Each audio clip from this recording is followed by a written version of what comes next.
The conversations continue here at Davos 2024, and joining me now is Neeraj Aggarwal of BCG. Neeraj, always a pleasure. It's great to have you back here on the program in Davos.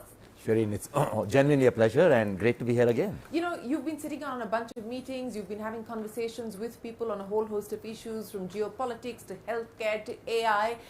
What's the sense that you pick up on the mood? What are the key concerns? What are the key challenges that people are mindful of? So the big topics on people's mind are certainly this technological revolution called Gen AI and what to do with it. Is it for real? You know, what will happen to my business? So that's big.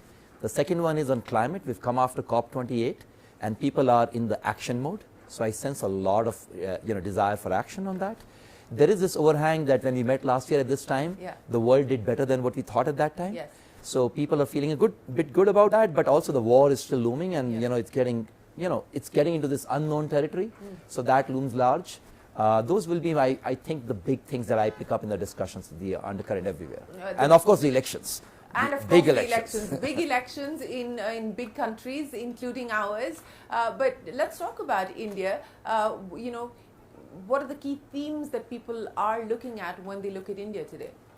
So look, I think India is genuinely in a good spot. I use these two terms, which I think are maybe these three macro trends, which are helping India. These are my recent favorites, so choose them as you wish. One is, I think the geopolitical world is forming new relationships. Yes. So I call this a world of G0. You know, old relationships are being recast. So that doesn't mean nobody's friend, but new friendships are being created. I think it benefits India, and India can create new ways of coordinating. Yeah? G0, that's G0. interesting. Yeah. So the second one is, and all of this is a bit forward-looking. So it's not perfect, but it's metaphor sometimes works. The second one I use is what I call T3, which in the technological world, there'll be three superpowers. Right. US and China we know, Yeah. but I think India and Indian diaspora together are really punching high. And it's not what's happening today, but if I look into a little bit further out, I sense that these three will play a dominant role in the technologies of tomorrow. So those two definitely. We talked about demographics, that's nothing new, so I'll skip you that story. But these two are, I think it's a bit of a change. If you'd asked me the same thing last year, I wouldn't have said it this way. Well, that's interesting, and I think you're right on both those counts, and we will have to see how this plays itself out. But you know, on the geopolitics issue and G0 as you call it, we've just come off a G20, but talking about a G0. This rebalancing potentially and this more bilateral engagement and perhaps a further move away from the multilateral, multipolar world that we've lived in, what is that going to potentially mean? Does it mean more risks for a country like India or more opportunities? So look, these are all scenarios, right? There are scenarios that the world, the way it was in the past continues, but the odds of many multilateral relationships happening, at least the way we look at BCG scenarios, is more than 50%. So that's why I'm talking about this being a very important scenario. I think India, if it does well, and I think there's reason to believe, I have reason for optimism, could actually benefit from this. So it could maintain the bridge with the East and the West. And that's where India being in a sweet spot helps, because other countries also feel they want to be on the right side of India. So it gives us cards to play. What about China? You know, at this point in time, the assumption, the expectation that there would be a full decoupling, I think no one's talking about that any longer. Everyone's talking about de-risking and diversification. But how do you see China over the next few years and that story play out? So look, I think there was an extreme sentiment on China last year, right? I think we need China. Decoupling is not good for the world in general. I think inflation will run rampant.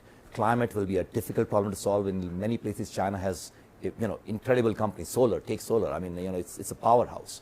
So I don't think that's right for the world. I feel in China, what is the challenge is the real estate and the property crisis. The challenge is consumer confidence is down. And also, against the backdrop of that, but what China has working for it is some incredible entrepreneurs and some great companies. And I think they were taken back last year when they came out of COVID, and now they're adapting to this condition. So I actually feel this is the China of tomorrow will actually look stronger than we're seeing today. You really believe that? Meaning than today, not of the historical past. Sure. Yes, I actually feel, because I met many entrepreneurs and I feel the businesses they've created, the adaptability they're showing, when one door closes, Yeah. other doors open. And I think they're showing adaptability. So what could be the trend growth rate as far as China is concerned, given the expectations that you have? Look, you talk to more analysts who are better at this. The numbers they say is 5. Now, whether it's 5 or 4, it doesn't matter. At that scale, yeah. when you do even 4, Yeah. it's a very sizable chunk of global growth.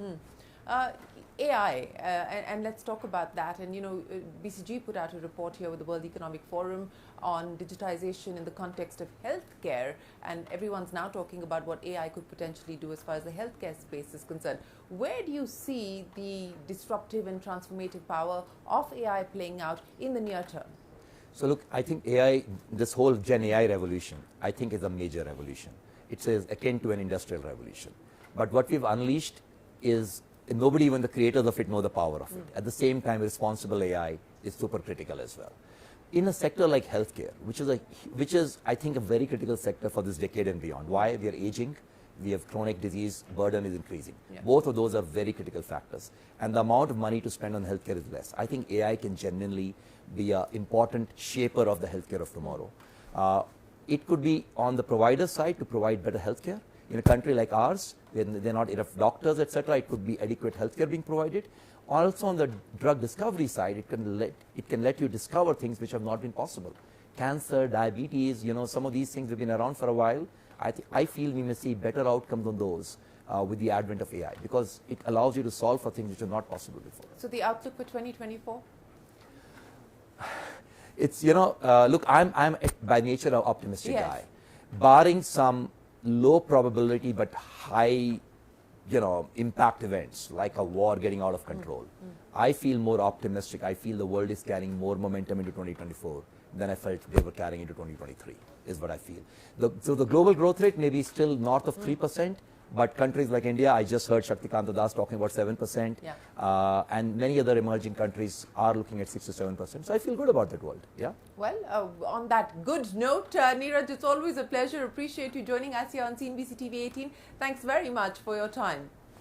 Pleasure, Shereen, as always, to talk to you, and thank you for having me Look here. forward to seeing you again soon. Well, the conversations will continue here on Davos 2024. We're back in a moment with plenty more. Stay tuned.